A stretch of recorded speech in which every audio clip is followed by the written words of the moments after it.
सदगुरु की महिमा अनंत, अनंत किया ओंकार, लोचन अनंत पहाड़िया, अनंत दिखावनहार। मेरे हृदय मंदिर के आराध्य सदगुरु कबीर साहब और उनके नेमी प्रेमी सभी भक्तजनों को सप्रेम साहेब बंदगी साहेब, साहेब बंदगी साहेब, साहेब बंदगी साहेब। किसका कार्यक्रम है?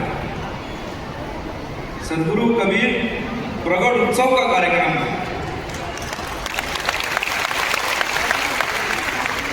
सदगुरु कबीर प्रगट उत्सव का कार्यक्रम है, हमारे साहब का कार्यक्रम है, हमारे साहब का कार्यक्रम है। और हम अपने साहब की बंदगी नहीं बुला रहे हैं जोर से।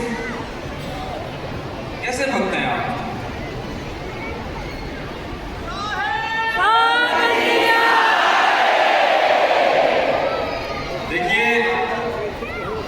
मुझे कम सुनाई देता है, आप लोगों की आवाज नहीं आ रही, थोड़ा जोर से बोलिए। अभी भी भंडारे तक आवाज नहीं गई होगी।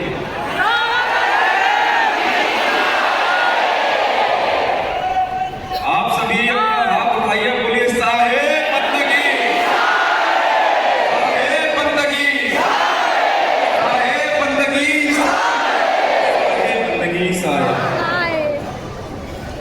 आज का कार्यक्रम काफी सुंदर है। आप सभी ने इतना स्वागत किया, यह शोभा यात्रा निकाली। मैं आप सभी का बहुत बहुत आभारी हूँ। बहुत बहुत धन्यवाद आप सभी का।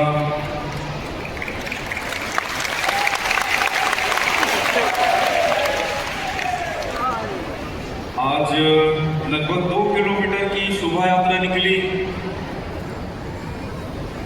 लगभग 2 किलोमीटर की शोभा यात्रा निकली।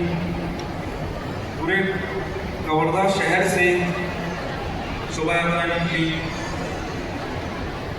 तो मैंने एक चीज गौर करी, काफी लोगों ने की होगी ये चीज गौर।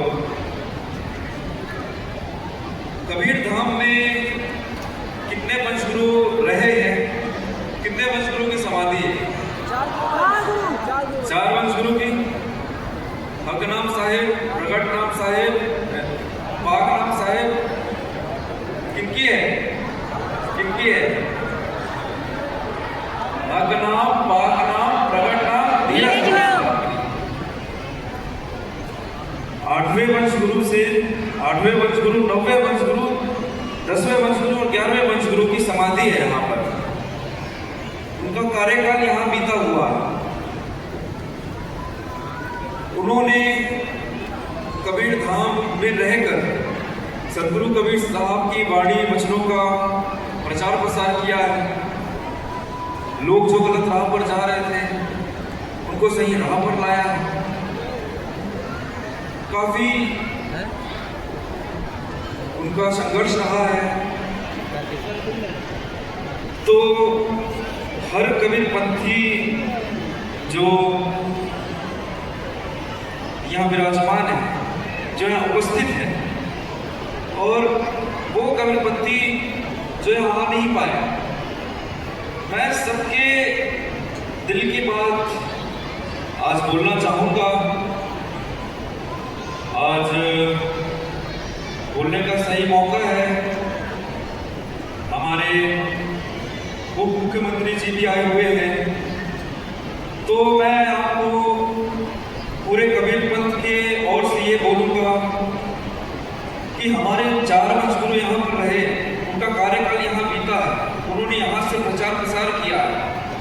लेकिन आज शहर के बीच से हम शोभा यात्रा निकाल कर आए, लेकिन हमें 4 में से कोई एक भी वंशगुरु की नाम का कोई चौक भी नहीं मिला।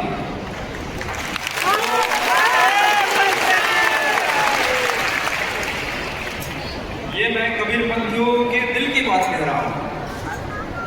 आप सब बताइए, जितने यहाँ उपस्थित हैं, हमारे वंशगुरु के नाम का चौक होना चाहिए कि नहीं होना चाहिए? थोड़ा जोर से बोलिए। होना चाहिए। अब उन्होंने कबीर साहब का जो संदेश है उसकी लोगों तक सदगुरु कबीर साहब का संदेश पहुंचाया है। सदगुरु कबीर साहब का मार्ग लोगों तक पहुंचाया है। सदगुरु कबीर साहब की शिक्षा लोगों तक पहुंचाई है। उन्होंने इतना संघर्ष किया है, लोगों को जोड़ा है, एक एक व्यक्ति को जोड़ा है, सत्य की राह पर ले गए। तो क्या उनके नाम का कोई चौक होना चाहिए कि नहीं होना चाहिए? होना चाहिए। तो यही हम सभी कबीरपंथी लोगों की अर्जी है आपके बीच हम रख रहे हैं। अर्जी नहीं है, हमारा हक है। हम इसे अर्जी नहीं कहेंगे, हमारा हक है कि हमारे जो वंशगुरु हुए, जो सदगुरु कबीर साहब ने आशीर्वाद दिया, जो उनके आशीर्वाद से जो 4 वंशगुरु की यहाँ जो कार्यकाल रही है, उनके नाम पर यहाँ चौक। तो मैं सभी कबीरपंथियों की तरफ से आपको ये बात कह रहा हूँ। मैं चाहूँगा कि जो हमारे जितने यहाँ कबीरपंथी भाई बहन बैठे हुए हैं, माताएं बैठी हुई हैं, इनकी बात का मान रखेंगे, इनकी बातों का पूरा करेंगे। हम देखिए, जो ये बात मैंने आज रखी है वो इसलिए मैंने रखी है, कम से कम जिस स्थान में जो कार्यक्रम हो रहा है कबीर धाम में, जिस स्थान में कार्यक्रम रहा है, तो उसी स्थान में ये बात रखना अच्छा था, इसलिए मैंने आज ये बात रखी। और मुझे पूरी उम्मीद है कि ये बात का पालन जरूर होगा, हमारी बात जरूर रखी जाएगी।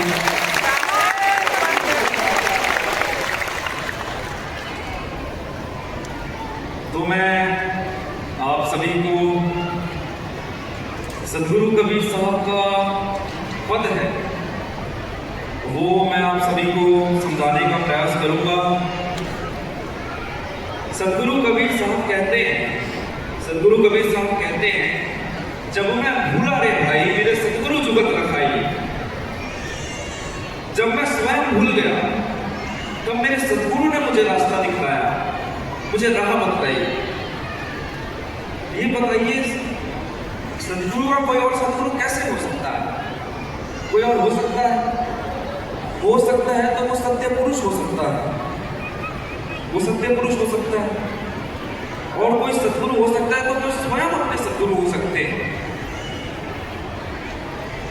वो अपने स्वयं सदगुरु हो सकते हैं। तो सदगुरु ने कहा, जब मैं भूला रे भाई, जब मैं भूल गया तब मेरे सदगुरु ने, मेरे सत्य पुरुष ने, मेरे परमात्मा ने मुझे रास्ता बतलाया, राह बतलाई। और आगे सदगुरु कबीर कहते हैं, पीछे लगा जाए था लोक वेद के साथ, आगे से सदगुरु मिला दीपक दिनाहा। पीछे लगा जाए था लोक वेद के साथ, आगे से सदगुरु मिला दीपक दिनाहा हाथ। मैं जीवन भर लोक वेद के पीछे पीछे जा रहा था, उसका अनुसरण कर रहा था, उसका अनुयायी था। आगे से मुझे सदगुरु मिले, उन्होंने मेरे हाथ में जलता हुआ दीपक दिया। मैं आप सभी से आग्रह करूंगा, जो लोग शोर कर रहे हैं वो उस समय के लिए थोड़ा शांत हो जाइए, मौन हो जाइए। जो लोग सुनना चाहते हैं वो अच्छे से सुन नहीं पाएंगे। और मैं जो बोलूँगा उसके बोलने का भी कोई मतलब नहीं होगा। तो मैं आप सबसे निवेदन करता हूँ कि थोड़ा ही समय लूँगा मैं आप सभी का, ज़्यादा समय आप लोगों का नहीं लूँगा। आप सब थोड़ी देर के लिए शांत बैठिए। मैं अपनी बातें नहीं कह रहा हूँ, जो है सदगुरु कबीर साहब की बातें कह रहा हूँ। आप उसको समझिए, उसको अपने अंदर धारण करिए। तो लोक वेद के पीछे मैं जा रहा था, उसका अनुयायी था। आगे से मेरे सदगुरु मिले, मुझे मेरे हाथ में जलता हुआ दीपक दिया। सदगुरु का काम जो होता है वो भक्तों के हाथ पर दीपक देना ही होता है। स्टेज में बैठकर उपदेश देना सदगुरु का काम नहीं होता है। स्टेज में बैठकर सदगुरु का काम नहीं होता है उपदेश देना। ये जो दुनिया के जो पाखंडी लोग हैं, जो धर्मगुरु लोग हैं, ये उनका कार्य है। थोड़ा साइड में। सदगुरु बीच में बस हमें हाथ पर दीपक देते हैं, थोड़े सी साइड भी कभी है, और उस दीपक से हम जन्म जन्म की यात्रा करेंगे तो उस दीपक का प्रकाश जन्म जन्म तक हमारे साथ रहेगा। उस दीपक का प्रकाश हमारे हाथ में हमारे साथ जन्म जन्म तक रहेगा, जब तक हम यात्रा करेंगे, क्योंकि वो सदगुरु का दिया हुआ दीपक है। तो सदगुरु और धर्मगुरु में जमीन आसमान का अंतर होता है। सदगुरु और धर्मगुरु में जमीन आसमान का अंतर होता है। जो सदगुरु होते हैं वो अपने अनुभव के आधार पर जीवन जीते हैं। सदगुरु अपने अनुभव के आधार पर जीवन जीते हैं। और जो धर्मगुरु लोग होते हैं वो विरासत के आधार पर जीते हैं। उनके पास होता क्या है? कुछ नहीं होता। जो बुद्ध हुए, जो महावीर हुए, जो सदगुरु कबीर हुए, नानक हुए, उन्होंने कभी किसी का अनुसरण नहीं किया। बुद्ध ने कभी ऐसा नहीं कहा कि वेद में ऐसा लिखा है। महावीर स्वामी ने कभी ऐसा नहीं कहा कि अमुक ग्रंथ में ऐसा लिखा है। कबीर ने ऐसा नहीं कहा कि वेद में ऐसा लिखा है, अमुक ग्रंथ में ऐसा लिखा है, ऐसा लिखा है, वैसा लिखा है। कभी नहीं कहा, कभी नहीं कहा। जो वो कहते हैं वो उनका खुद का है। जो वो कहते हैं वो उनका खुद का है। अगर ग्रंथों में मिल गई उनकी बात, वेदों में मिल गई उनकी बात, तो वाह वाह, और ना मिली तो कोई बात नहीं। झाड़ फटकार कर आगे चल देने वाले, वेदों से मिलना तो वेदों से मिलने का कोई मतलब ही नहीं है। हम 2-4 ग्रंथों का अध्ययन कर लेते हैं, परम पंडित बन जाते हैं। पंडित बनना सदगुरु बनना नहीं होता है। पंडित बनना सदगुरु बनना नहीं होता है। ये चीज समझिए। और जो धर्मगुरु होते हैं, उनसे बड़ा कोई कंगाल, उनसे गरीब और दुनिया में कोई नहीं होता। उनसे कंगाल और गरीब दुनिया में कोई नहीं होता। उनको जो विरासत में मिलता है, जो ज्ञान मिलता है, संपत्ति मिलती है, मान मिलता है, उसके आधार पर ये जीते हैं। सदगुरु अनुभव के आधार पर जीते हैं।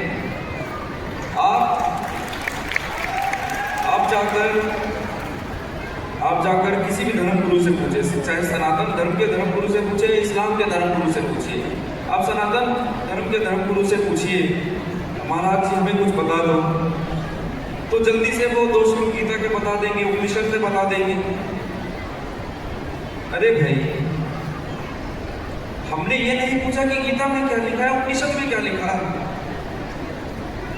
अगर हमें जानना होता, हम तो पढ़े लिखे हैं, हम स्वयं पढ़ लेते गीता और उपनिषद।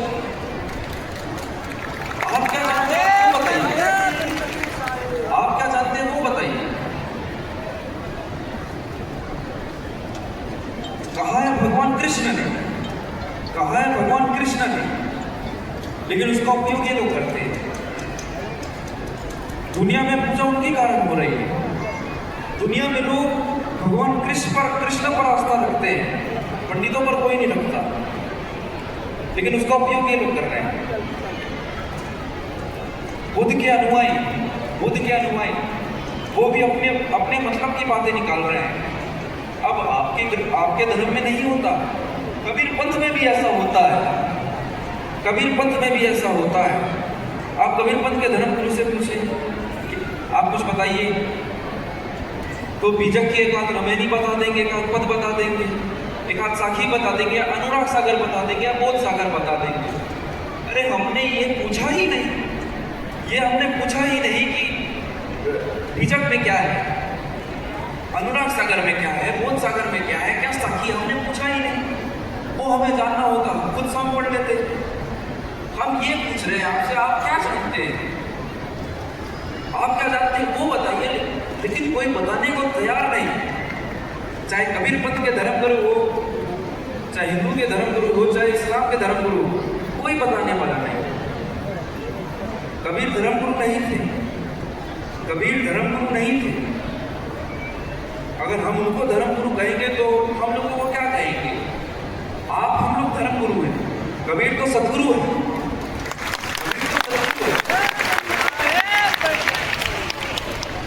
आप हम लोग धर्मगुरु हैं। मालिक को पाकर, साहब को पाकर, साहेब बंदगी साहेब। तो मेरी बातें आप सभी ने बहुत ही ध्यानपूर्वक सुनी, कई लोगों ने नहीं सुनी है। अब मैंने बातें अपनी कही है, अब जो इसे समझेगा, जो इस पर विचार करेगा, उसको तो बातें समझ आएगी। अब जो मूर्ख व्यक्ति होगा वो अभी भी वो बात लेकर बैठा होगा, हमारे धर्मगुरु को कैसे बोला, यही लेकर बैठे रहेगा, पूरे दिन भर ही चर्चा करेगा। वो क्या जानता है, ये लेकर बैठे रहेगा अभी भी। तो अपनी मूर्खता को थोड़ी देर के लिए साइड रखिए। जो मैंने बातें आपको कही है उस पर आप विचार करिए। जो मैं कहना चाह रहा हूँ, अब मेरी बातें थोड़ी ना, ये सदगुरु कबीर साहब की बातें, सदगुरु कबीर साहब का ये ढंग है लोगों को बातें बताने का। मैंने उसी ढंग से आपको बातें बताई, जो सत्य है वो मैंने आपके सामने रखा। अभी आपके ऊपर है, आप उसको समझते हैं कि इसको आप मूर्खता समझते हैं, आपके ऊपर है। मेरा